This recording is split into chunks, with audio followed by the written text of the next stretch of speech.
Mexican government either unable or unwilling or accepting bribes from the cartels, which they call La Mafia.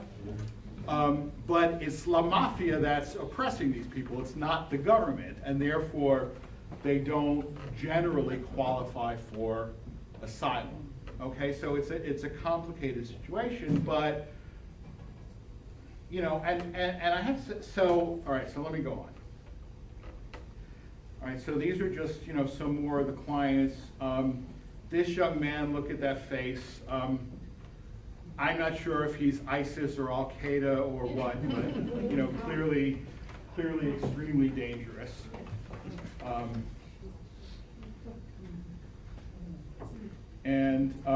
You know, when we found out, oh, I'll get to that. So we also went to an area called Arivaca, which is more out in the desert, where migrants cross illegally. And Padre Pete has what he calls his holy relics. It's things that he has found that people have left behind them in the desert. Okay, now, yeah, there's a certain, you know, there's context to everything. So what happened is when they built the wall in the urbanized areas, right? Because there wasn't a wall 20 years ago, right? There was a fence or whatever, but there wasn't this wall, right? So they put up the wall in the urban areas so that people who are trying to cross, instead of crossing illegally at the urban area where there's a fence, go further into the desert, okay? But it's very dangerous. I mean, the Sonoran Desert is the most inhospitable desert in the world. So since the fence has gone up, 7,000 bodies have been found, okay? And the Kino Border Initiative say they probably find 1 out of 10, right? Because there are coyotes and whatever, I mean, but they get eaten, okay? But at a bare minimum, let's say they found 100% of the bodies. 7,000 people have died in the Sonoran Desert trying to cross into the United States since the wall went up. And let me tell you, they know what the risks are, okay? It is not because they want to take your job, because they're fleeing for their lives, right? I mean, one of the people, because when we were there, what were we reading? We were reading the beginning of the book of Exodus, right? What kind of parent puts their newborn baby in a basket and floats him on the Nile? Right? Who does such a thing? Right? Who does such a thing? Right? Well, that's what Yocheved did. Why? Because she was desperate, right? And that's why these people are coming. So this was found, this is the bag that you are given back when you're given back your possessions after when you've been deported. Okay, this is a water station. So there are groups called the Samaritans and No More Deaths who leave water and food on these routes so that, you know, to lessen the risk of people dying of dehydration. Border Patrol will spill these out if they encounter them. And recently, 4 people were actually convicted for having left water for now, technically, they weren't, to be out fair, they were not convicted for leaving water for migrants. They were convicted for entering an area where people are not supposed to enter, right? But they weren't there, you know, bird watching. They were there to leave water for people. So this is, you know, on the way back into Mexico. So this is the Mexican customs facility. This is after you cross the border at the Mariposa. All right, so let me tell you about this guy. This guy is Victor Peralta Cohen. Okay, he works. There's a story. Right. He works at the Comedor. And I noticed, now you have to understand that in Spanish-speaking countries, the naming convention is a little different, right? Like my legal name would be Charles Arian Beale, right? Because Beale was my mother's name, but I would be known as Charles Arian, right? So they simply know him as Victor Peralta. But I noticed on the website that his name is Victor Peralta Cohen, right? So I asked him, Cohen, nombre judío, sí, right? It's a Jewish name. His grandfather was Jewish, okay? And he said, so I feel that you are my people. So I gave him a kippah.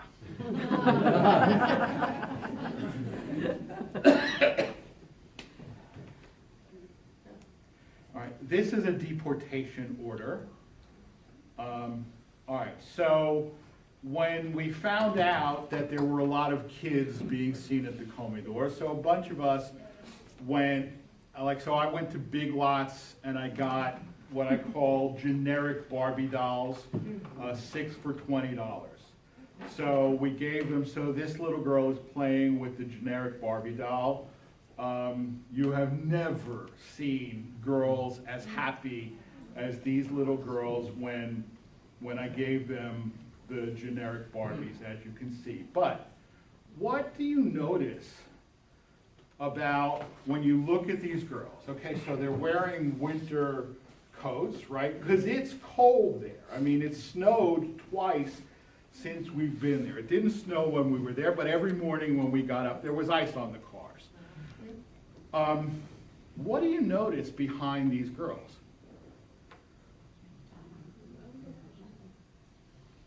Backpacks, right? They are carrying everything they own with them, okay? And they do not have a place to stay during the day. Okay, there are shelter beds. In fact, Kino bought the building across the street, which is a large commercial building. When it's done, they will have several dozen shelter beds, and they'll be able to feed 400 people at a time instead of 100 at a time. But there are other shelters. The government has a small shelter. Some other churches have small shelters.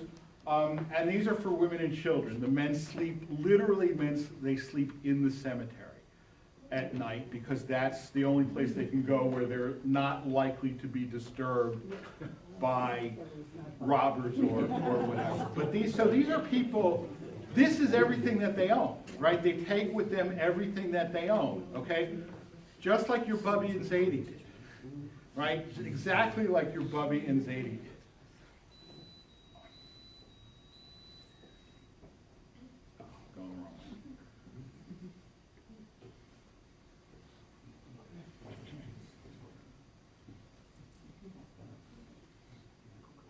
But, I mean, I'm not saying that there's no possibility that there are dangerous people or people who shouldn't be coming across, but this is the majority of the population that they're seeing, right? They're seeing little kids and they're seeing parents with their little kids, and they're not coming across on a lark, okay? So we were waiting to come back, and there's a U.S. Border Patrol helicopter. Not fun. I will show you.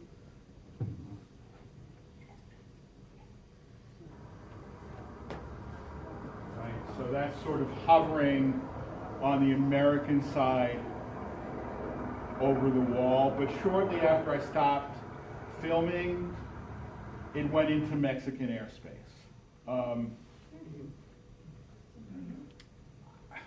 Why? Who knows? Did they have permission? Who knows? But they did, okay? I wanted to show you one other video because it's kind of cool. So when we were leaving the Comedor for the last time, we wanted to have like a little ceremony, right? Because it became like a holy place for us. So we taught the Mexican staff and the Mexican volunteers a little nigun. Ma nora hamakom hazeh, how awesome is this place? And here we are singing. Unfortunately, since I'm recording, like you hear me more than anybody else. But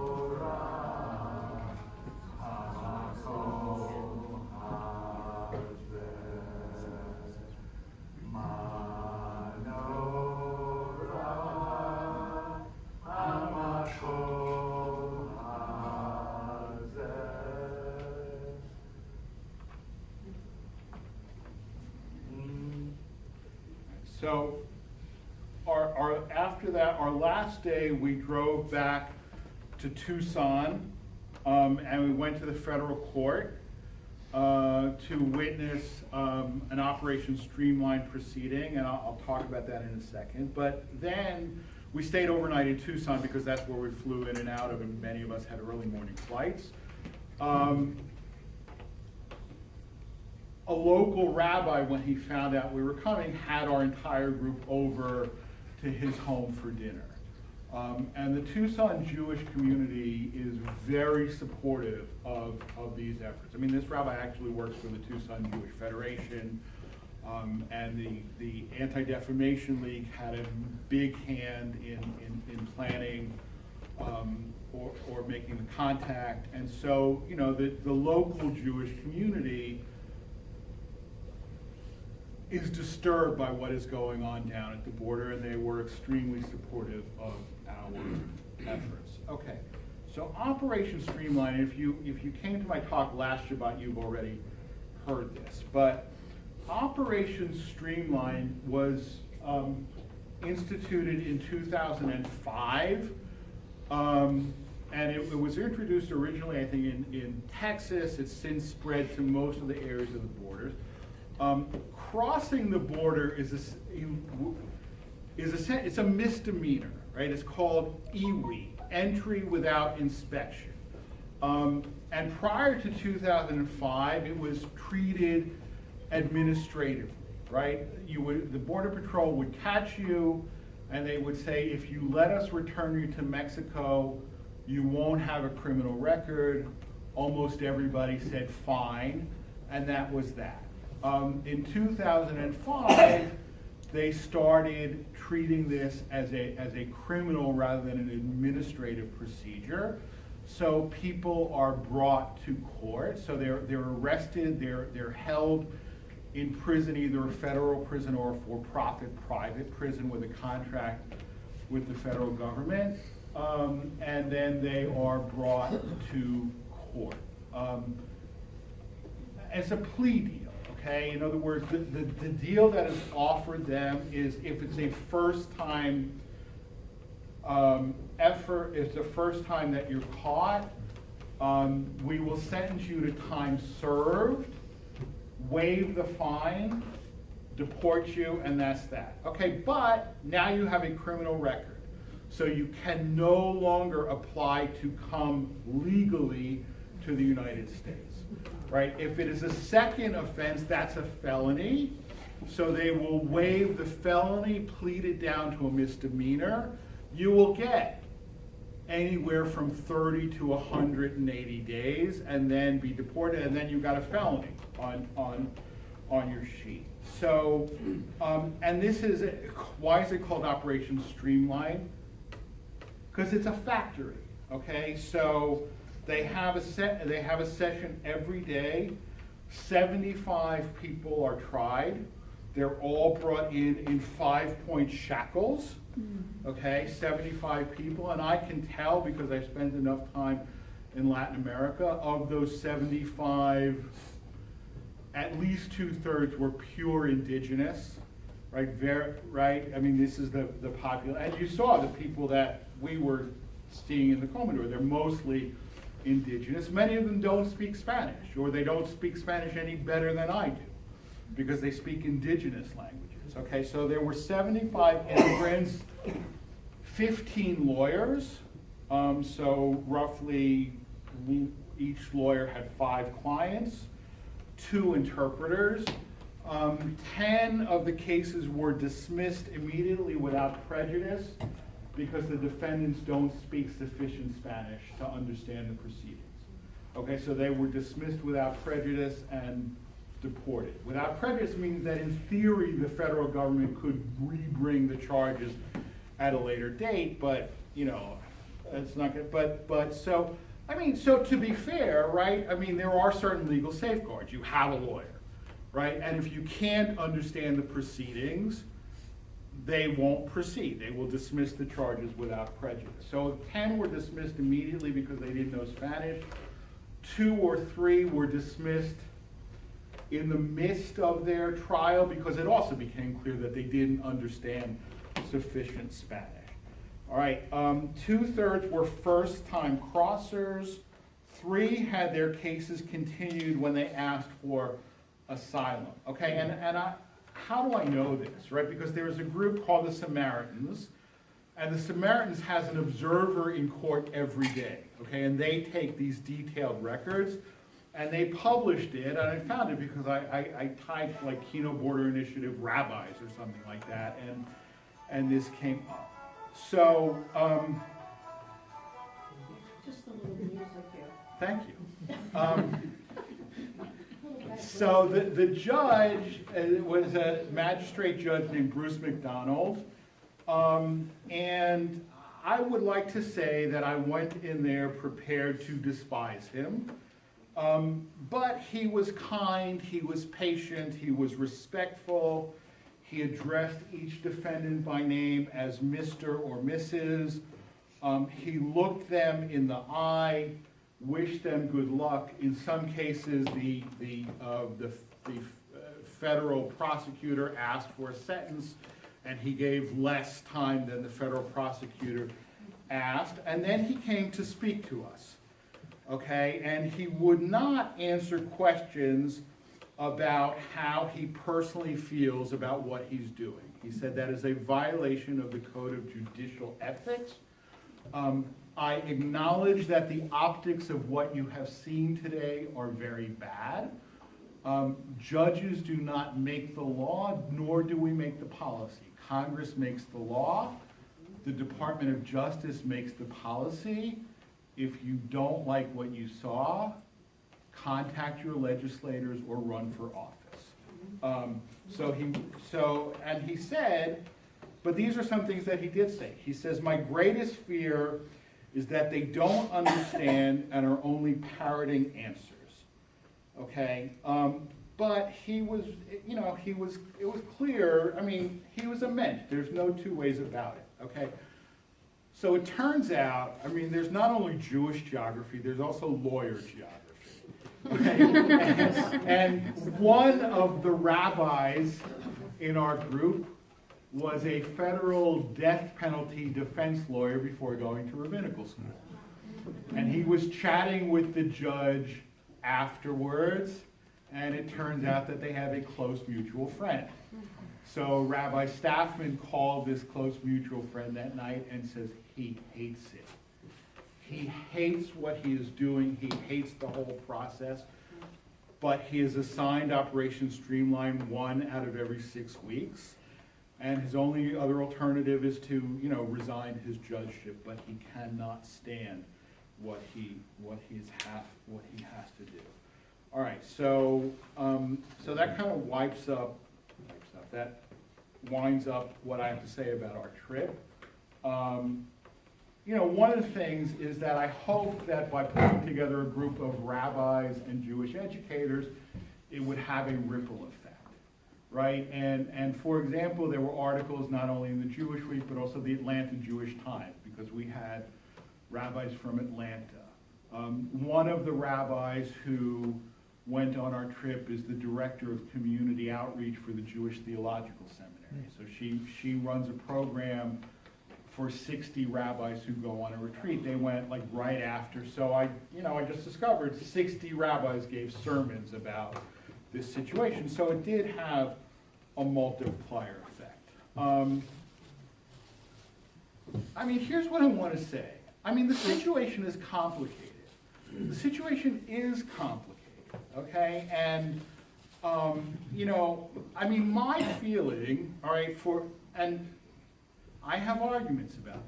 I actually do not have any moral objection to a wall. All right? I mean, my objection is that it's wasteful, but hey, we live in Washington, right? The government wastes money. Well, that certainly never happened, right? The problem that I have is it's not going to solve the issue, right? I mean, if we really wanted to, first of all, if we really wanted to resolve the issue, and that brings me back to Father Pete, which is why I started with him and the Jesuit martyrs of El Salvador. The only way this is really going to be resolved is if the situation in El Salvador and Nicaragua and Honduras is livable, and people don't feel the need to flee, or Guatemala, right? I mean, your daughter is doing incredible things, and what she is doing is lessening the number of people coming to this country seeking asylum because they have a life in Guatemala, right? And that's the real solution, is to make life livable in those countries so that people don't feel the need to flee for their lives, right? But the reason that, that there's such a backup, and look, people are doing everything legally. They are showing up in Nogales and they say, I want to apply for asylum. And the government says, come back in a month, come back in 2 months. And now we have the Remain in Mexico policy, which is also contrary to international law, right? And so they're saying, look, I'm no worse off if I cross illegally, right? So I'll give it a shot.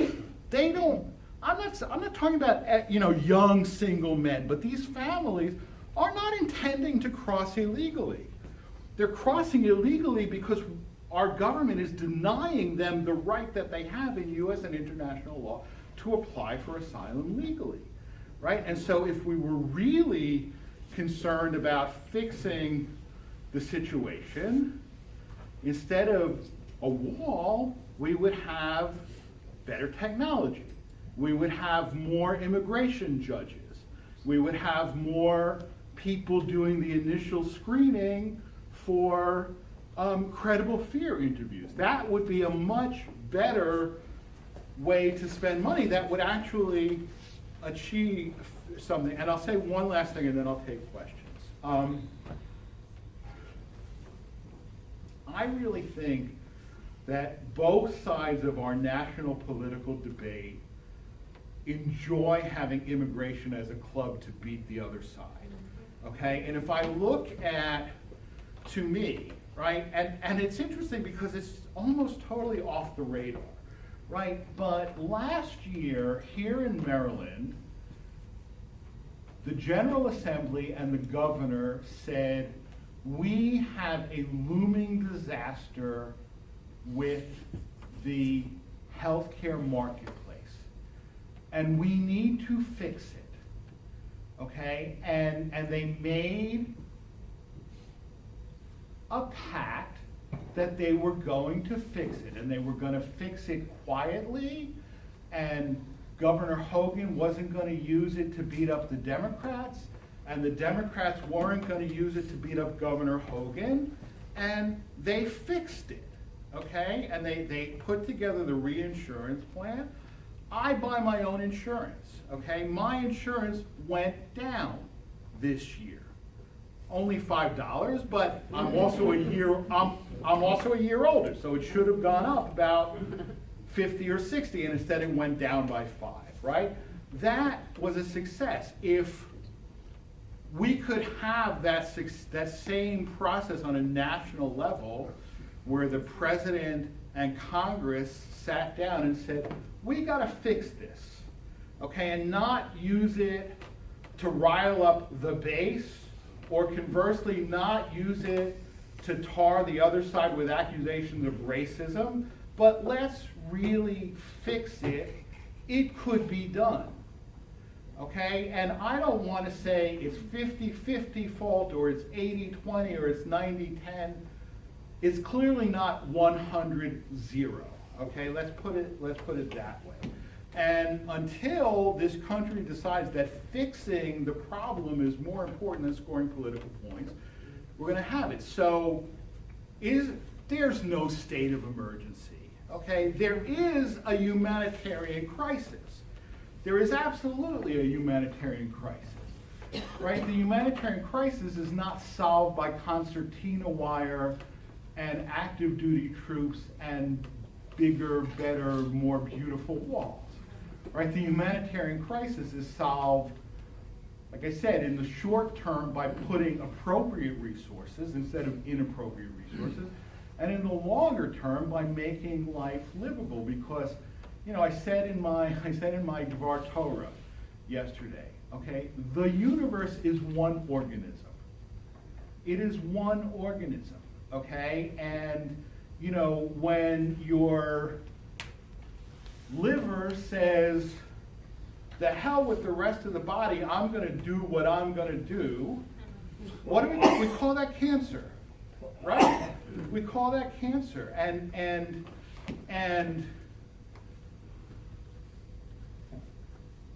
you know, our pollution causes Central America to be unlivable, right? And when it's unlivable, people, and not just our pollution, the Chinese and the Indians too, I'm not just saying us, right? But the industrialized world is pouring tons of pollutants into the area that's making life unlivable in the third world. So the third world is showing up on our door, right? It is a complicated situation. End of sermon. Yes, Janet. When I asked our daughter who lives in Guatemala why the people are leaving there, Guatemala City is very dangerous, but outside of the city is not quite as dangerous. And she said they're leaving for economic reasons. There is no opportunity to earn a living to take care of their families. Right. And now, is that an acceptable reason to apply for asylum? No, it's not. Right. It's not. It's not an acceptable reason to apply for asylum, but, you know, conversely, it's what our grandparents did, right? I mean, and it is hard to separate out any particular reason, right? I mean, but you're probably right. I mean, the people in the rural areas, it probably really is economic more than anything else, right? I mean, if you're coming from Guatemala City, it's a different story, right? But you know, we met rural people who are coming because, you know, the mafia shows up and says, you know, nice farm you got here, right? Shame if anything happened to it. And we met people who said, well, we're not paying. And, you know, so one of their kids were killed, right? And then the mafia shows up and says, you're going to pay now. And that's when they fled, you know? So, yeah, look, I agree, right? We cannot take the entire population of Central America and resettle them in the United States, right? I mean, I also, having said that, I mean, when I was at Operation Streamline, right, and all of these people are indigenous.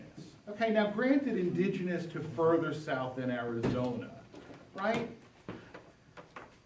Am I indigenous? Are you indigenous?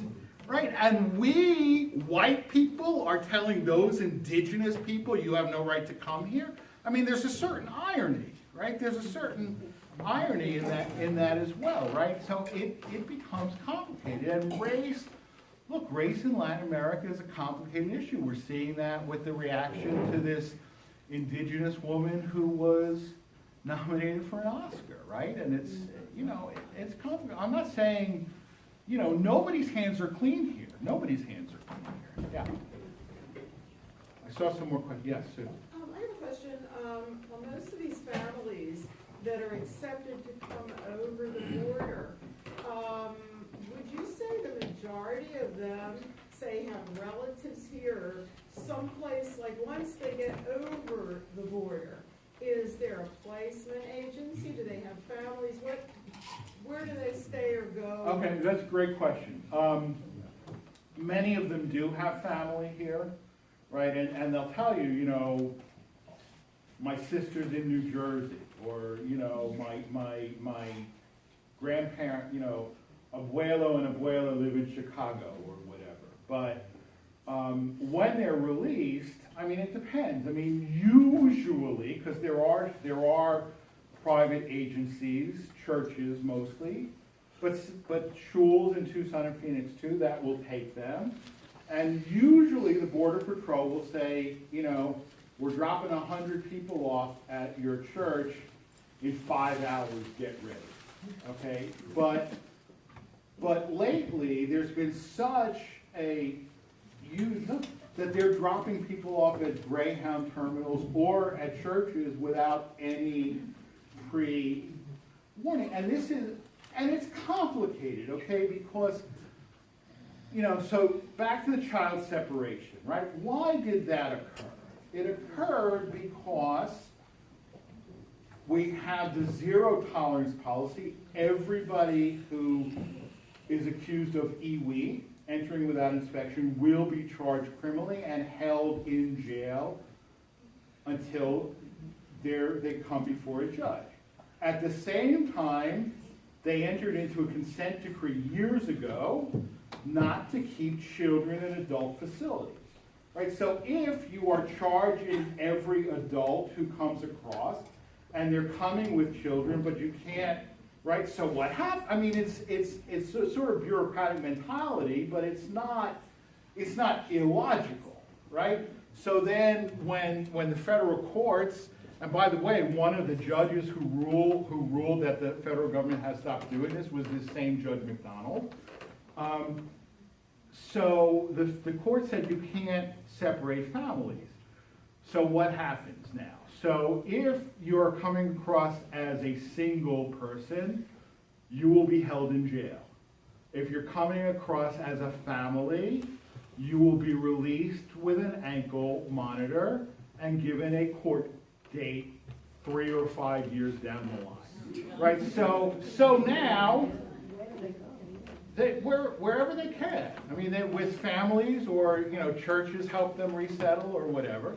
So, you know, the other day the president said, so what they're doing is they're taking kids who don't belong to them. And you know what? They may well be. I mean, can I say that there are 0 cases where this happens? Absolutely not. Right? On the other hand, I mean, I know of stories, right? People I know who, you know, my family couldn't get out of Germany, but our next door neighbors could.